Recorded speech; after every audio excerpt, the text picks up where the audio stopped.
Well, let's move to some of the companies within the portfolio. 2 of the top 3 contributors to your fund last year were from the UK. That was Halma and Relx. Correct me Did if he I'm... say those right?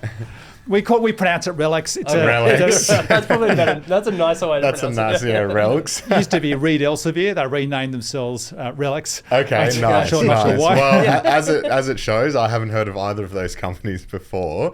What is your process to discover these, I guess, lesser known stocks? Well, you're right. We rarely read about them, but they got financial characteristics that are exceptional, so you don't really have to look too hard to find them. So in the case of Halma, which provides specialty solutions in 3 broad markets, one is safety solutions, one is environmental, and the third is healthcare. That company has increased its dividend by 5% or more for 45 consecutive years. No way. What? That's beyond a dividend aristocrat. That's crazy. that's right. killing it. Not just paid, not just increased, but increased by 5% or more. So that's special. So then you peel back the layers and start asking what's special about that business that even through good times and bad, they've been able to grow really profitably at an exceptional rate for 4.5 decades. So when you start running some screens and looking for consistently profitable, growing businesses where the business cycle is pretty muted, companies like Halma come up straight to the top. And then Relx is a provider of data decision tools and analytics for professional markets in a few different spheres. One is the legal, one is academic publishing, one is finance and insurance.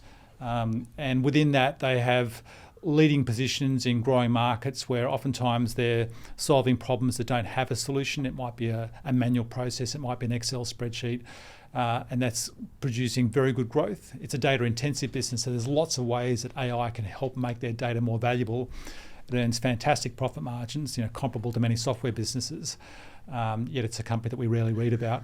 What are the key, quantitative things that you're looking for or that your screens are based around? Asking for a friend.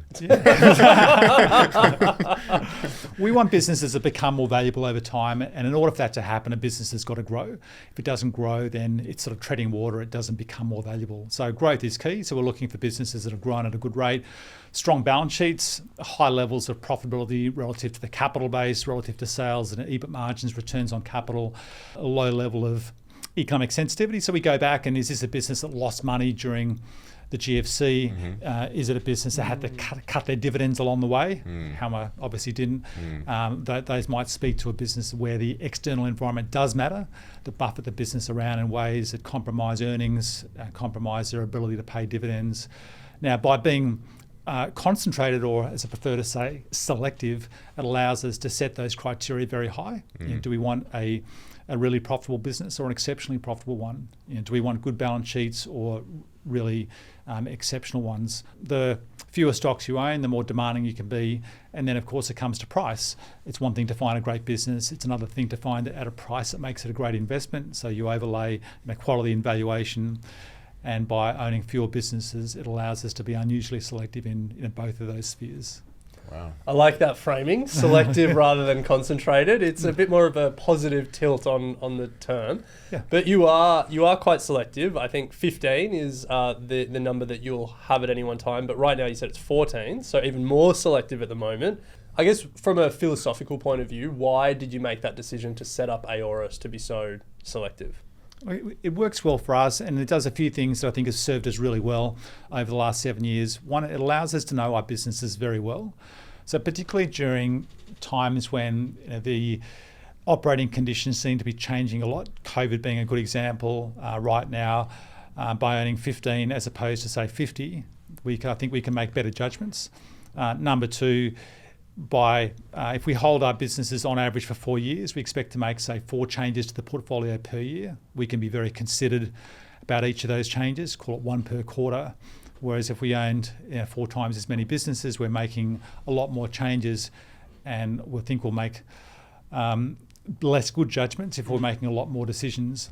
And lastly, in markets that have done well over the last handful of years, it's more challenging to find those exceptionally good businesses where the valuations are on your side, and owning fewer businesses allows us to get that nice intersection of quality and value. So knowing businesses well, being patient, long-term owners, making considered changes, and getting that nice intersection of quality and value is where that selectivity, owning relatively few stocks, has worked really well for us. If 15 is in the portfolio, once you run your screens, like generally what is the size of the universe that you are sort of playing in? Are we talking hundreds of stocks, or it's only still a handful?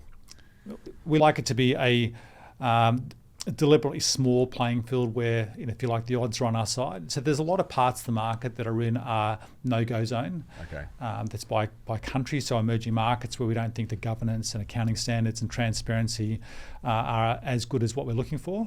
So they're out. Industries that are naturally no growth, industries that are naturally cyclical, so heavy industry, automotive, telcos, utilities, industries that are naturally opaque, like banks and insurance companies, where you don't really know as much as you'd like to know about the quality of the underwriting, what's on the balance sheet.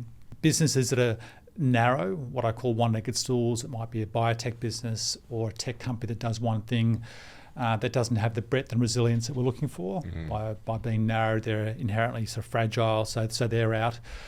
We don't like being at the sharp end of change. So as exciting as things like EVs and semiconductor chips are, we know it's a growing but a fluid industry where, as we look forward the next 5 or 10 years, it's harder for us to know who will be the leader, what sort of profitability can we expect.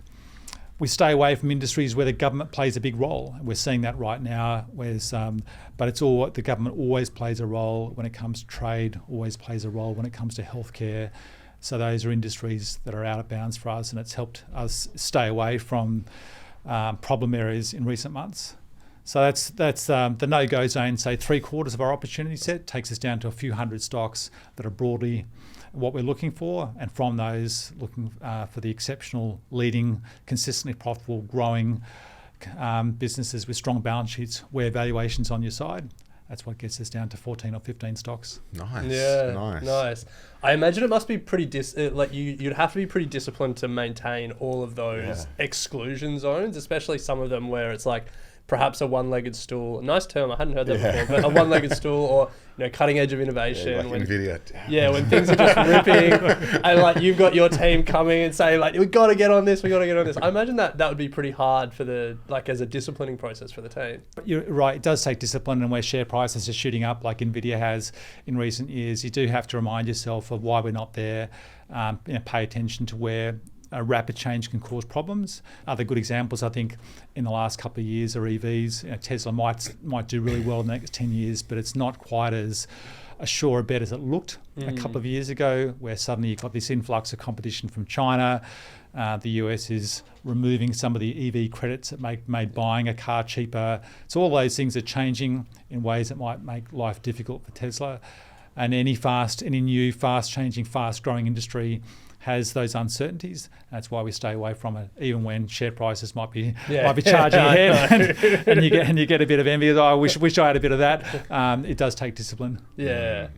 So for any advisors listening who are hearing you make the case for being quite selective in their stock picks, how do you think about risk management for such a concentrated or selective portfolio? Are there any sort of additional layers you'll put on, or additional sort of steps you'll think through? We have thought about quantitative tools like volatility, but we find that the best measure of what we're really looking for is our own mind. And we're trying, in a concentrated portfolio, we're very, very mindful of the risk of permanent loss of capital. So we're asking ourselves at an individual stock level, have we got this right? Have we missed something? Is this business perhaps not as good as we think? It goes back to that exclusion zone being very deliberately large, takes us away from industries, types of businesses, countries where we think the odds are less favourable. So we're asking ourselves, one, is it as good as we think it is? Have we got it right? Looking hard for disconfirming evidence. But the other perhaps risk mitigation tool we think about is an awareness that great businesses today oftentimes don't stay great. And if we were to sort of go around the table and say, okay, well, let's do this mental exercise. Let's go on a time machine, wind back 15 years and write down 10 companies each. Let's get a list of 30 that were great businesses back 10 or 15 years ago. Okay, and then we come back to 2025, how many of them are as good today as they were 15 years ago? We'd find that there's a lot less than half. So we recognise there's this natural gravitational force to pull great businesses back towards average. So recognising that, we're looking hard for the early warning signs of a great business today, perhaps starting down that path towards mediocrity.